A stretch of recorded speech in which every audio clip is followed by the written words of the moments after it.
Russian Revolution. We begin to know about Russian history only from the medieval era, more particularly from 15th century onwards. After the family of Romanov united in the different parts of Russia as one country. The Romanov dynasty ruled for many centuries. It was a monarchical system of government in Russia, with all powers of the state remain vested in the institution of kingship.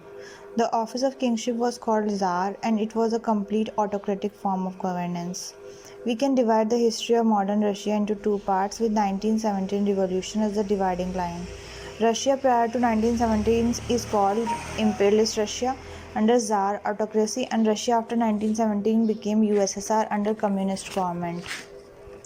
The imperialist Russia is called so because the successive Tsars launched a huge conquest expedition and had created a huge empire by conquering mostly smaller Eastern European countries. Therefore, the Russian Empire itself was comprised of people of multiple races and ethnic groups who not only differed in their respective language but also in traditions and customs. Russia became being the capital of empire, and people of Russian race enjoyed royal favors and privileges much more than the people of other ethnic groups. The empire contained the seeds of this affection as far as other lingual ethnic groups were concerned. The last known able administrator was Alexander the Great, who ruled in middle of the 19th century. Subsequently, Romanov ruler proved incompetent to handle the state policies, to look after the common welfare of the people as well as handle Russia's foreign policy. The Russian state policy remained elitist in character, therefore all the state benefits and economic advantage remained confined to the circle of aristocrats who kept the king surrounded.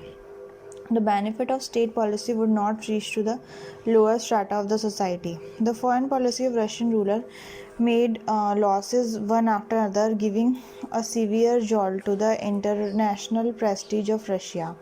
As a country amongst European nations, it also created huge discontentment among the common people of Russia that Russia lost badly in the Crimean War, followed by its humiliating defeat in the Russia-Japan War 1905 and its ill-prepared participation in First World War. All testify the progressive loss of Russia's prestige internationally and growing mistrust of Russian people. The Russian people, on the other hand, remained poor, unemployed, and struggled with hunger and disease. The distribution of national resources was completely unequal, as most of the resources were controlled by families of handful of aristocrats.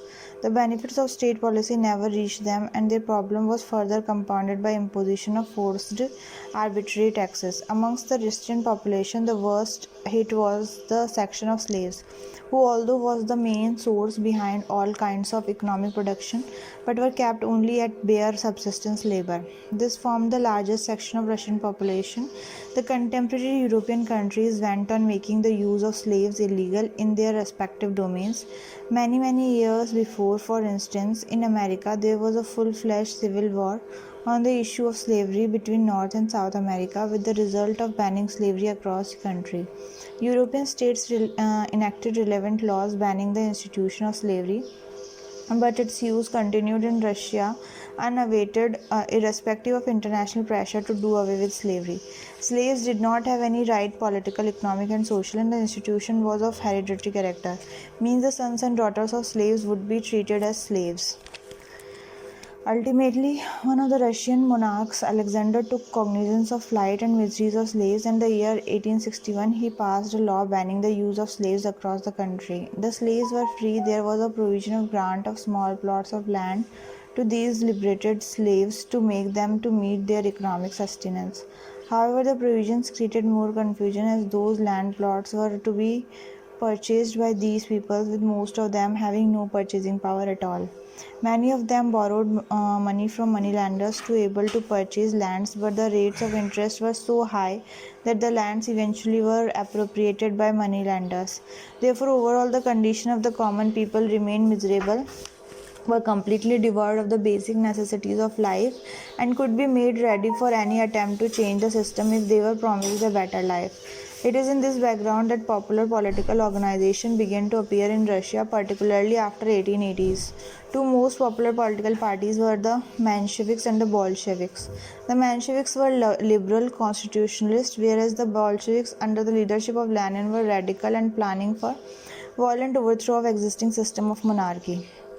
An attempt was made in 1905 to topple the monarchical system, particularly in the wake of the humiliating defeat of Russia at the hands of much smaller country Japan. However, this attempt was premature, plagued with internal conflicts, and did not have able leadership, so the attempt failed. When the World War first started in 1914, Russia jumped into this war with no or little preparation to meet the expenses of his war.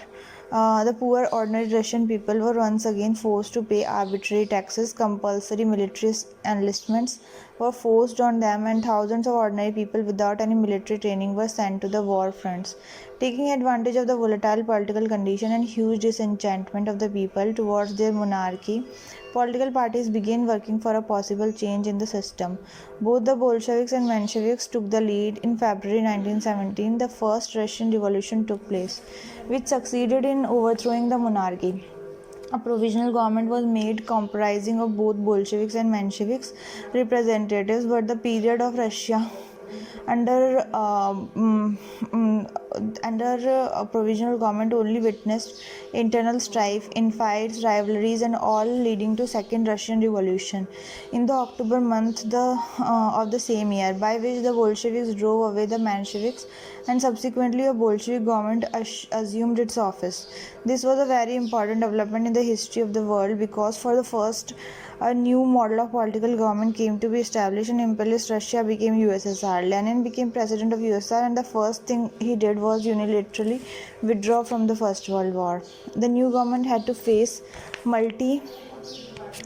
cornered problems. The biggest problem was the very idea and ideology basis on which the government was expected to function. The idea was the conclusion of the Marxian socialism, and the ideology was the rule of dictatorship of proletariat. World over, this was the first practical model of governance as suggested by Karl Marx. The idea of dictatorship of proletariat was a direct challenge to all other forms of governance, whether absolute monarchy or capitalist democracy. In other words, most of the major government systems in the Western European countries and America could feel threatened with the emergence or strengthening of this Marxian socialist form of government. The rule of proletariat basically meant handing over governance to the working class people.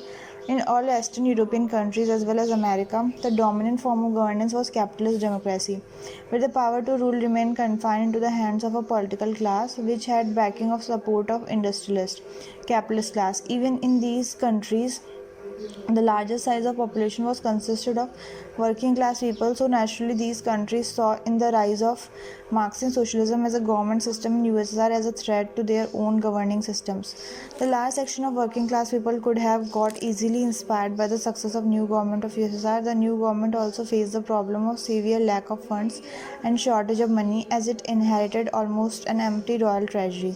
So therefore it was difficult to convince and implement public welfare projects which were promised to the people of USSR before the revolution. Most of the Russian monarchy did not have any systematic fiscal planning and policies to raise funds. The only policy which was implemented was to raise money through forced arbitrary taxation. Therefore, the income of the state was never stable, and it always dependent on the use of force. We have seen how Russia participated in the Crimean War, got defeated, and suffered huge losses in terms of man, wealth, and resources.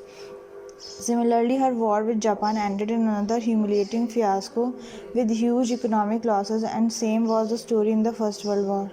These meaningless Russian wars put a severe strain on Russian resources, which successive rulers wanted to counter only through application of more and more forces on common people and to raise as much taxes as it was possible.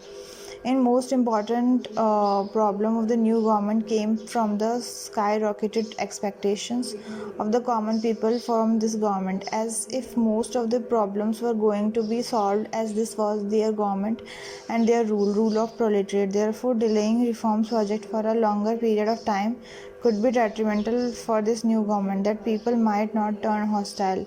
Without solid financial backup, the government was in no position to begin reforms on a big scale. As expected, a serious civil war broke out in USSR between the White Army, representing the interest of nobles and aristocrats of the old system, and the Red Army, representing the interest of the new government. The White Army was fighting to demolish the new government and take the system back to the absolute monarchy, and the object of Red Army was just the opposite. The Western European countries like England and France saw in their civil war a timely opportunity to intervene, although indirectly through the supplies of arms and resources, so that the new government is killed in its infancy and threat of the proletariat revolution did not reach their own countries. In the minds of all the Bolsheviks, government initiated an economic policy which is known as the war communism, Warcom, in 1918. War here implies the ongoing civil war, and communism was a set of doctrines on the basis of which the economic reforms were to be introduced. This policy proposed abolition of private agriculture, private trade and commerce, and private industrial production. In an attempt to end private capital, strict quotas were fixed with the peasant. Which a peasant or an animal herder or an industrial worker could give to the production with himself. The quantity over and above this quota could be appropriated by the state. The object of the state was not to allow generate any surplus production with individual. This policy, however, failed in bringing about the desired result, as it seriously lacked economic incentive for peasants and the working class to work hard and produce more. We get many instances where cattle herders kill their surplus livestock, or peasants burn their surplus grain to disallow these falling into the hands of the state. Finally, in 1922, the policy of Warcom was withdrawn. The decade of 1920s witnessed a great debate taking place throughout USSR about the possible mode and direction of Russian economic policy. One group of Russian economists led by Bukharin advocated the use of capitalist method for a limited period in Russian economic policy in order to revive the Russian economy until the normalcy did not return. Once this stage was achieved, then strict socialist policies were to be introduced. Another powerful but opposed group in this debate was led by Preobrazhensky, which was completely against any use of capitalist policies in the revival of Russian economy. It is in the context Lenin once marked move 2 steps ahead. Sometimes one needs to take 1 step back. It means in order to establish pure socialist economy, limited help of capitalism could be undertaken. Preobrazhensky saw in it a deceitful conduct towards the people who were promised end of capitalism and establishment of socialist economic order. After the death of Lenin, Stalin took over as the president of USSR, and after much deliberation, the Russian government introduced another set of economic reforms known as New Economic Policy in 1923-24. The New Economic Policy did away with most important weakness of the policy of Warcom, that is, the complete lack of incentive. The peasants were allowed to keep with themselves a limited amount of surplus production over and above their stipulated quota. Similarly, cattle herders, sheep herders could also keep themselves some surplus number of livestock over and above their fixed quota. Limited private trade for personal profit was also allowed.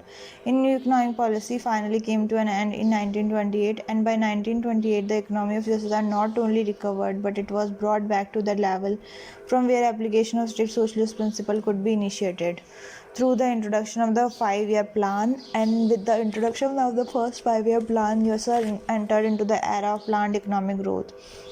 That is to say, overall rate of economic growth as well as the overall growth of different sectors of Russian economy, that is agriculture, industrial, communication, mineral production, etc., could be fixed beforehand for the first 5 year, and economic planning as well as investment could be made in that direction. It is primarily due to the planned nature of the development of economy of USSR which allowed USSR to escape completely the economic miseries caused by the Great Economic Depression of 1929-32.